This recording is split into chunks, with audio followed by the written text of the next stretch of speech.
wild, deep, passionate love. I sometimes wish I had that with my husband. Like when a song plays on the radio about deep feelings of love, one that really moves my heart. I tend to think of my kids, of the deep love that I have for them. But it kind of feels strange to think of my husband in that way. Maybe just because he's not that kind of guy.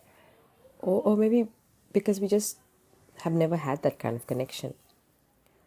Now, the reason I'm sharing this vulnerable fact of my life is because I know that so many of you feel the same way. First off, I want to tell you that you are not alone. Secondly, the good news is that a lack of these kind of feelings does not mean that you're stuck in a loveless marriage. Love comes in all shapes and forms. The languages, or the love languages that we speak, are often different from each other. I feel loved when my husband spends quality time with me. It makes me feel like I'm important to him, like I matter to him. He, on the other hand, feels loved when I do things for him, like when I pack him a tasty lunch or I clean the kitchen bench top, because that's like the place that he likes to work. So, if you haven't read the book on the 5 love languages by Gary Chapman, I highly encourage you to do so. It is eye-opening to say the least. This is not a lesson about love languages, but I just want to talk about marriage. My wise uncle gave me this advice when I was getting married. He said, most marriages break at the 5 to 7 year mark. That's when the infatuation and love fades and, your eyes are opened to the truth about your spouse. Like they say, love is blind, but marriage is an eye-opener. And it is so true because basically all of these expectations of what your spouse should be like come to a complete crash and you feel stuck and angry and guilty and want to get out of there as quickly as possible. If you can survive that tumultuous period, that 5 to 7 years, he said, you can have a very beautiful and successful marriage. I think that was the best damn advice and 100% true for my marriage. I really didn't think we would make it to the 5, 6, 7 year mark and beyond. To say it was rocky is an understatement.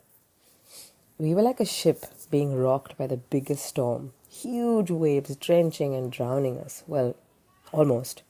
Many a times we were barely holding on to whatever wood we could find in that boat. 100% wishing that we were on a different boat, a safer one, a sturdier one, and sometimes not on a boat at all, safer on shore. If you felt like this or if you're going through this right now, I get it. And you probably understood my analogy as well.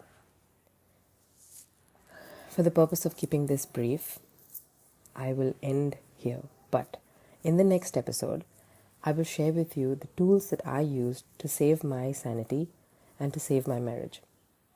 For now, I just want you to know that you are not alone.